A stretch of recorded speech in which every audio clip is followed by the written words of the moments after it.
नीतीश जी का कोई विकल्प बिहार में नहीं है। सब लोग मुख्यमंत्री के लिए और जो है सो अपनी स्थिरता के लिए और अपनी माल कमाई के लिए लड़ाई लड़ते हैं। नीतीश जी के शासन में बिहार सुरक्षित है और बीजेपी नीतीश जी अच्छा चला रहे हैं। मुझे बताएं आप, दारू बिकता है इधर? नहीं चलता था, जाके एक मिनट। अच्छा, विकल्प नहीं है तो क्या ये मजबूरी है? हाँ, मजबूरी है, मजबूरी भी है। उनसे भी अच्छा कोई मिले तो हम लोग चुनेंगे। हाँ, बिकता है। हाँ, अभी ये भी तो काम देखिए, ये तो काम जो है ना, नीतीश जी ने जो है गलत किया। दारू बिहार में बंद हुआ कहाँ? दारू तो बिक रहा है लेकिन महंगा बिक रहा है और होम डिलीवरी हो रहा है। पहले तो भट्टी पर जाना पड़ता था, शराब खाने में जाना पड़ता था, दुकान पे जाना था, शॉप पे जाना पड़ता था कि तब पैसा दे के खरीद के लाना पड़ता था। लेकिन अब तो फ़ोन मार दीजिए तो होम डिलीवरी हो जाता है। पैसा दीजिए, माल लीजिए, अंदर हो जाइए अपने। नमस्ते, मेरा नाम अनिल शारदा है और आप दी जर्नलिस्ट अड्डा देख रहे हैं। फिर से 102 नंबर का विधानसभा कुचायकोट, ये गांव हरपुर है और प्रखंड कुचायकोट ही पड़ता है।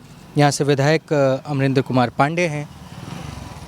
बात कुछ इस तरीके से है, पूरा एनएच जो है वो जाम में फंसा हुआ है। करीब 15 किलोमीटर लंबी लाइन लगी हुई है। सासामूसा से गोपालगंज की दूरी भी 15 किलोमीटर ही है।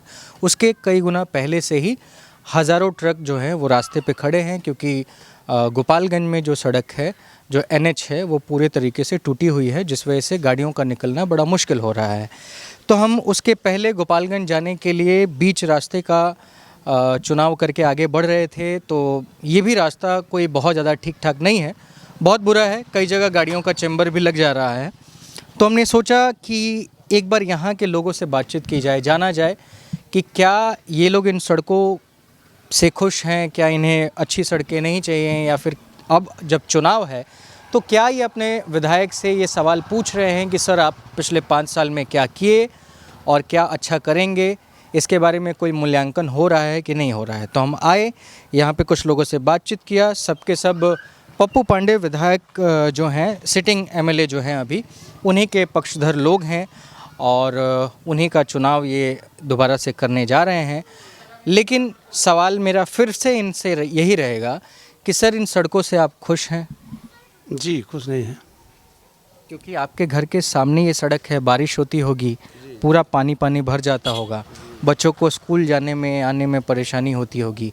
ये कोई 2-3 महीने से सड़क नहीं टूटी है, पिछले 3 सालों से टूटी हुई है, क्योंकि इसके पहले भी मैं एक बार विज़िट करके आ चुका हूँ। तो सर 3 साल से नहीं टूटा है, लमसम साल 1.5 साल से। साल 1.5 साल। जी जी जी इसके पहले मैं आया था, कम टूटा था लेकिन टूटा जरूर। जी जी अब बुरा हाल हो गया। जी, अब बुरा हाल हो गया है। तो क्या कर रहे हैं आप लोग? सवाल किए कभी विधायक जी से? विधायक से हम लोग बोले हैं, विधायक जी बोले हैं कि ठीक है, इसको मैंने टेंडर भी निकाले हैं, बोले हैं कि हम इसको टेंडर कर निकालते हैं। जी बोले हैं, आश्वासन दिए हैं सब। आश्वासन दिए हैं, लेकिन अब तो चुनाव होने वाला है और इस चुनाव में कोई भरोसा नहीं है कि वो दोबारा जीत के आएंगे कि नहीं आएंगे। पिछले 1.5 सालों में क्या हुआ? चुनाव तो जीत के आएंगे ही, और पिछले 1.5 साल में तो बहुत कुछ काम किए हैं। जी ठीक है, आप लोग अगर इस साइड में आ जाएंगे, जो भी लोग हैं, तो ज़्यादा बेहतर होगा, सड़कें भी थोड़ी खाली रहेंगी। आपका क्या नाम है चाचा? सहदेव सोनी। सहदेव सोनी, क्या करते हैं आप? बिजनेस करते हैं। तो अभी तो विधायक जी लोग आ रहे होंगे या फिर और नए नए नेता आ रहे हैं, सबसे ज़्यादा किसके पक्ष में लोगों की बातचीत चल रही है? पप्पू पांडे के। पप्पू पांडे। ये सड़कें बदहाल होने के बाद भी हाँ, ऐसा क्या है पप्पू पांडे में? बहुत कुछ है, क्या 2-3 चीज़ें गिना दीजिए, थोड़ा हम भी जान लें। बहुत कुछ जगह है। बताइए ना। अरे बहुत ही काम करते हैं वो काम। सर बता दीजिए, कैमरा है, माइक है, जान लेंगे तो उनके और लोग भी जानेंगे कि क्या करते हैं वो। क्या करते हैं वो? सबको बोल के समावेश करते हैं वो, सम्मिलित करते सब बुलाकर। हाँ, सम्मान करते हाँ, सम्मान करते हैं। तो मतलब मैं एक विधायक होने के नाते आपको बुलाऊं और आपका सम्मान करूं हर साल, और आपके लिए अच्छी सड़क, अच्छे रोजगार, अच्छी चीज़ें अगर ना उपलब्ध कराऊं तो भी आप मुझे वोट देंगे? अरे अच्छी सड़क होगी, अच्छी सड़क होगा करी। कब होगी? जीतेगा तब होंगे। अच्छा, तो अभी क्या थे? अभी तो जितना ही हैं, तो फिर होगा। ठीक है, आप मुस्कुरा रहे हैं भाई, क्या बात है? कुछ नहीं, बस इनके बात सुन रहे हैं। अच्छा, जी। आपका क्या विचार है? मेरा तो विचार वही है, जो पुराने वाले विधायक थे वही इस बार भी आएंगे। क्या करते हैं आप? कुछ नहीं करते हैं। मतलब पढ़ाई लिखाई कुछ? पढ़ाई लिखाई तो मेरा 12 तक हो गया है, अभी पढ़ाई नहीं चल रहा है। उसके आगे कंपटीशन की तैयारी करने का सोच रहे हैं, तो जाएंगे पटना, भी तो सब बंद है। गोपालगंज में आपके कोई यूनिवर्सिटी वगैरह है? नहीं है। तो सरकार से आपने कभी पूछा नहीं इस बारे में? हम किससे पूछने जाएं बताइए? एजुकेशन को लेकर के हम किससे पूछने जाएं बताइए? विधायक से पूछिए, विधायक वो आवाज़ उठाएंगे ना। एकदम एकदम उठाएंगे, काहे नहीं उठाएंगे? बुलाते हैं तो बात होबे करता है। हाँ, क्या बात होता है? वहाँ जाएंगे तब ना बात रखेंगे, वहाँ जाएंगे तब ना बात रखेंगे। तो विधायक जी नहीं जाते हैं? हम नहीं जाते हैं ना विधायक। क्यों नहीं जाते हैं? ले, तो हम विधायक जी का मतलब कैसे जाएंगे? साइकिल से जाएंगे, मोटरसाइकिल से जाएंगे, कार से चले जाएंगे? आवश्यक जाएंगे, एकदम जाएंगे। मतलब ये तो आपके हक की चीज़ है ना, एजुकेशन है, यूनिवर्सिटी है, आपके भाई बहन दोस्त सबके एजुकेशन की बात है। जी जी जी, हाँ, ये तो अपना अपने सिपाही का लगे। हाँ, क्या कह रहे हैं आप, क्या कह रहे हैं? अरे यहाँ शिक्षा के बारे में जो आप पूछ रहे हैं, तो यहाँ गोपालगंज में देखिए, यहाँ एक इंजीनियरिंग कॉलेज, पॉलिटेक्निक कॉलेज भी है, इंजीनियरिंग कॉलेज भी है। अब रह गई कि यूनिवर्सिटी की भी मांग हो रही है, आने वाले समय में वो भी होगा। ऐसे अच्छा सर, आप अपने दिल पे हाथ रख के बोलिए। आपको मैं बता दूं कि मैं खुद भी गोपालगंज ज़िले से हूं। शिक्षा का क्या स्तर है वो मैं भली भांति जानता हूं। हाँ, यहाँ रहना कभी नहीं होता है। संजोग बिहार का इलेक्शन है, पहली बार मौका मिला है तो हम बिहार को कवर कर रहे हैं। आज यहाँ हैं, कल किसी और ज़िले में चले जाएंगे। मैं आपसे जानना चाहता हूँ, जो सच हो वो बताइए कि जो बीटेक जो आप बोल रहे हैं इंजीनियरिंग कॉलेज है, कितने छात्रों को वहाँ पे इंजीनियरिंग की शिक्षा मिल रही है? सच सच बताइए। देखिए, वो वहाँ तो जो क्या उसमें शिक्षक हैं? बीटेक और एमटेक की नहीं है होती है। पॉलिटेक्निक में कौन सा आईटीआई होता होगा, फिटर ट्रेडमार्क के लिए है, सिविल है, सब होता है उसमें, तो उसका तो शिक्षा मिलता है वहाँ। हाँ, पॉलिटेक्निक कॉलेज है वो। तो आप अपने बेटे को बड़ा करके पढ़ा लिखा के आईटीआई फिटर बनाना चाहते हैं? देखिए, वैसे तो यहाँ जिस समय हमारे लड़के लोग पढ़ते थे, गोपालगंज के जितने भी लोग हैं, देखिए गोपालगंज के या फिर बिहार के कहीं के भी जो लोग हैं वो बच्चों को डॉक्टर इंजीनियर होता देखना चाहते हैं। जिला में ऐसा संभव है कि हर जिला में बीटेक और एमटेक का जो है सो कॉलेज बने। सर क्यों संभव नहीं है? उतना विद्यार्थी तो है, संभव है। अगर ऐसा है तो होगा, अगर ऐसा है तो होगा, और इन्हीं लोगों के रीजन में होगा। गोपालगंज के युवा का विकल्प कोई नहीं है, फिलहाल कोई दिखाई नहीं देता है। नीतीश जी का विकल्प कोई दिखाई। गोपालगंज था आज से 30 बरस पहले, जो कि 4 बजे 5 बजे शाम के बाद ये मार्केट जो है बंद हो जाती थी और एक भी आदमी दिखाई नहीं देता था, ना रोड पर ना कहीं। सब कोई अपने अपने स्थानों पर जो है सुरक्षित हो जाते थे। और जब से नीतीश जी का सरकार आया, तभी से ये सिस्टम जो है ख़त्म हो गया। अब जो है रात हो, बिरात हो, 12 बजे हो, 1 बजे हो, 2 बजे हो, सुबह हो, दोपहर हो, 24 घंटे आदमी चल सकता है, कोई डर भय नहीं है। और ये भी बात था कि वो बाबू साहब का, अरे वो फलाना जी के वो भी सब भय ख़त्म हो गया। निर्भीक होकर जनता जो है ना जी रही है, अपना खा रही है, कमा रही है। जंगल राज तो नहीं है ना कि आप मेहनत करके कमा के आ रहे हैं, 100 रुपया पॉकेट में रख के वहाँ आपको ऐसे तमाचा दिखा के कॉलर पकड़ के ले लिए, और आपके घर तो भूखे रह गए बच्चे, और वो तो दारू ही पिएगा और मीट खाएगा। ये तो ख़त्म हो गया ना। यहाँ निर्भीक होकर लोग जी रहा है ना, बाहर में सो रहा है। अब हर आदमी रोड के ऊपर आना चाह रहा है। और यही 30 बरस 35 बरस पहले की बात है। 25 बरस 30 बरस कांग्रेस भी यहाँ सरकार चलाई, समझे। उसके बाद से लालू जी की भी सरकार 15 बरस चला। लोग गांव के अंदर अपना मकान बनाना चाहते थे और रहना चाहते थे, बाहर में कोई नहीं आना चाहता था, डर से। क्यों? डर से कि भैया लोग आएंगे तो उठा के लेके चले जाएंगे, जो होगा वो भी लेके जाएंगे। वो तो खत्म हो गया ना। अब तो लोग सब कोई रोड पे आ गया है। आप कहते हैं कि किसको मुख्यमंत्री बनाएंगे हम लोग बिहार में? अगर नीतीश जी को छोड़ देते हैं हम लोग, तो किसको मुख्यमंत्री बनाएंगे? कौन सा पर्सन है बताइए आप खुद। उनका कोई विकल्प नहीं है। बताइए, जानिए कि नीतीश जी का कोई विकल्प बिहार में नहीं है। सब लोग मुख्यमंत्री के लिए और जो है सो अपनी स्थिरता के लिए और अपनी माल कमाई के लिए लड़ाई लड़ते हैं।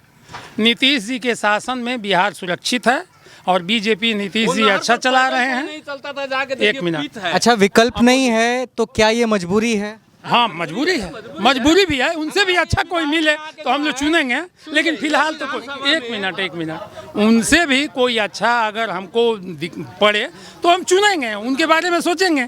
लेकिन फिलहाल तो भाई इस समय के 2020 की चुनाव में नीतीश जी का विकल्प फिलहाल दिखाई नहीं देता। अभी कहते हैं ना हमारे विधायक जी, अभी ये ट्रांसफार्मर जल जाए ना, अगर हम लोग फ़ोन कर दें तो नहीं, एक दिन में तो 2 दिन में ज़रूर चेंज हो जाएगा नया। नहीं, आप जानते हैं एक क्या? चीज़ मुझे बताएं आप, दारू बिकता है इधर? हाँ बिकता है। हाँ हैं ये अभी तो भी? काम देखिए, ये तो काम जो है ना नीतीश जी ने जो है गलत किया। दारू बिहार में बंद हुआ कहाँ? दारू तो बिक रहा है लेकिन महंगा बिक रहा है, और होम डिलीवरी हो रहा है। पहले भट्टी पर जाना पड़ता था, शराब खाने में जाना पड़ता था, दुकान पे जाना था, शॉप पे जाना पड़ता था कि तब पैसा दे के खरीद के लाना पड़ता था। लेकिन अब तो फ़ोन मार दीजिए तो होम डिलीवरी हो जाता है, पैसा दीजिए, माल लीजिए, अंदर हो जाइए, अपने बाहर जाने की ज़रूरत आज भी बिकता है? हाँ आज भी बिकता है, ये तो कहने की बात ही नहीं है कि नहीं बिकता है, बिकता है। ये किसके पूरे समर्थन? बिहार में बिकता है, हमारे यहाँ क्या पूरे बिहार में बिकता है। चारों तरफ बॉर्डर लगा हुआ बिहार का, बंगाल का, झारखंड का, समझे, नेपाल का, यूपी का, तो यहाँ दारू क्यों नहीं मिलेगा? ये तो घर के तरह लोग जाते हैं, पी के चले आते हैं यूपी से, है कितना दूरी। लेकिन यहाँ जो है पहले 30 रुपये में गरीब लोग पी लेता था, अब उसको पीने के लिए 100 न तो 200 चाहिए, तब पिएगा। उसी 30 रुपए वाले ब्रांड के लिए? हाँ कोई भी ब्रांड देखिए, पीने वाला तो नशा चाहिए। महंगा क्यों हुआ है कि 30 वाला 100 में मिलता है? आप पीते हैं? हाँ पीते हैं, लेकिन जब से आज भी बंद हुआ, पीते तब हैं? से पीना छोड़ दिए। पीते हैं, जब से बंद हुआ पीना छोड़ दिए। यहाँ मिलेगा कहाँ? 150 रुपये कहाँ से लाएंगे? हमारा तो ये कोरोना में जो है बिजनेस खराब हो गया, बंद हो गया, ताला लगा हुआ है जो 23 मार्च से, सो अब तक लगा हुआ है। हमारा तो वहाँ सब कुछ बिजनेस ही ख़त्म है, हम तो बेरोजगार है बिल्कुल। हमारे तो बेटी एक हैं जो वहाँ से भेजती हैं तो खाते हैं और सोते हैं घर में, दूसरा कोई काम नहीं है, ना दूसरा कोई आय इनकम है। अच्छा, इस बात पे एक सवाल फिर बनता है। हाँ बोलिए। मनरेगा के बारे में जानते हैं आप? हाँ जानते हैं। मनरेगा में कभी नौकरी मिली आपको? नहीं नहीं बिल्कुल नहीं मिली। यहाँ मनरेगा में तो पंचायत में ना के अंडर में ना है मनरेगा। वो मुखिया जी जिसको बनाएंगे, नाम चढ़ाएंगे, जिसका कार्ड बनाएंगे, जिसको रुपया लेना होगा, देना होगा, उसको करेंगे। बाकी मनरेगा में तो जो बेकार लोग पड़े हैं उसके लिए थोड़ा भर्ती है। असल मतलब की बात यही है। हाँ तो आप क्या कहना चाहते हैं कि मुखिया जी के नहीं, जो उसको तो सुधारेगा। देखिए उसको तो यही सिस्टम सुधारेगा। अगर ये काम करना चाहेंगे तो इनको काम मिलेगी। मनरेगा में काम करना चाहेंगे, टुकड़ी, ईंटा, बालू, जो रोड बन रहा है, नाला बन रहा है, एक चीज़ हमें तो बताइए, काम मिलेगी इनको। एक चीज़ बताइए, मनरेगा में कितने दिन की नौकरी मिलती है साल भर में एक व्यक्ति को? देखिए नियम तो 100 दिन की है। और कितना रुपया मिनिमम वेजेस है पर डे का? अभी तो हमको 192 रुपया जो भी हो, ठीक है। साल भर में 100 दिन का ही है ना? मनरेगा से आदमी की समस्या का हल एक मनरेगा से नहीं हो पाएगी, लेकिन काम करने वाले आदमी के लिए तो काम है। नहीं, लेकिन ठीक है, विकल्प की मैं फिर आपको पुराने बात पे आता हूँ। वो भैया कहाँ गए? आप जरा एक बार आ जाइए, मुझे लगता है शायद आप थोड़ा बहुत उसके बारे में जानकार हैं। आपसे मैं जानना चाह रहा हूँ, अभिषेक एक बार कैमरा थोड़ा सा वाइड में ले लीजिएगा, कि आप जिस तरीके से ये बता रहे हैं कि नीतीश कुमार जी का कोई विकल्प नहीं है, तो आपकी जो भी चीज़ें हैं, परेशानियां हैं, उसको सोल्यूशन कौन करेगा?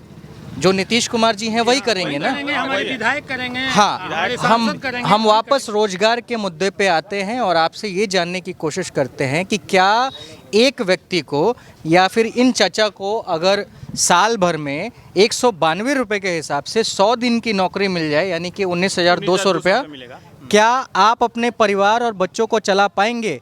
क्या रोजगार इतने में सोल्यूशन हो जाता है? नहीं होगा, नहीं होगा, नहीं हो पाएगा। इसके लिए फिर सरकार को क्या करना चाहिए? क्या मनरेगा फ्लॉप हो गई? नहीं, फ्लॉप नहीं हुई, तो सरकार की जो योजना है वो चल रही है, उसके हिसाब से ही काम हो रहा है। लेकिन जो ये डेज जो है, जो 100 डेज है, इसको और बढ़ाना चाहिए हमारे हिसाब से। और कितने नंबर ऑफ पीपल को नौकरी मिल जाती है मनरेगा? नंबर ऑफ पीपल तो इसमें नहीं होता है, जैसे जिसका जॉब कार्ड बनता है उसी के हिसाब से इसमें होता है। जॉब कार्ड सबका बनता है, उसके हिसाब से उसको मिलता है। जितने भी लोग आते हैं, जैसे उसका लेबर कार्ड बनता है, ठीक है, उसके हिसाब से उनको मिलता है। जैसे 100 दिन का सरकार का इस समय एस्टिमेट है। एक चीज़ समझाइए मुझे, हमारे अगर ये पंचायत आपका है, इस पंचायत में ज़्यादातर लोग तो लेबर कैटेगरी में ही जाते होंगे काम करने के लिए, ठीक है, बिहार में जब रोज़गार की बात आती है तो ये सब लोग बाहर क्यों जाएं? यहाँ पे रोज़गार क्यों नहीं मिलना चाहिए? और अगर यहाँ पे रोज़गार मिलता है तो अगर अभी सरकार के पास सिर्फ मनरेगा में है तो ज़्यादा से ज़्यादा लोगों को नौकरी क्यों नहीं मिल रही है? सवाल है कि नहीं? जैसे अभी जब कोरोना आया है तो आप देख रहे हैं कि प्रवासी श्रमिक कितने आए हैं। आए हैं तो जो प्रवासी श्रमिक जो आए हैं सब बिहार के बहुत ज़्यादा मजदूर वहाँ फंसे हुए थे। आप देखें इस समय क्या हालत है उन लोगों का। फिर यहाँ पर आए हैं वो लोग, यहाँ पर आने के बाद उन लोगों को काम नहीं मिला, फिर वे लोग फिर पवेलियन फिर गए, वहाँ पर लौटे, फिर वहाँ पर रोजगार अपना पाए। तो सरकार जो है उसको ऐसा स्थिति बनाना चाहिए कि यहाँ के लोग जो हैं वो बाहर ना जा पाएँ। रोजगार जब मिलेगा तभी ना वो बाहर जाएगा। तो इस पर सरकार को सोचना चाहिए। सबसे ज़रूरी चीज़ क्या है कि बेरोजगारी बढ़ रही है। रोजगार लोगों को नहीं मिलेगा तो वो क्या खाएगा, वो अपने परिवार का भरण पोषण कैसे करेगा? तो सरकार का सबसे बड़ा मुद्दा क्या है? नहीं है बिहार में इंडस्ट्रीज की भी कमी है, यहाँ उद्योग लघु उद्योग भी यहाँ पर बहुत कम है, ना के बराबर है। तो कृषि प्रधान राज्य है बिहार।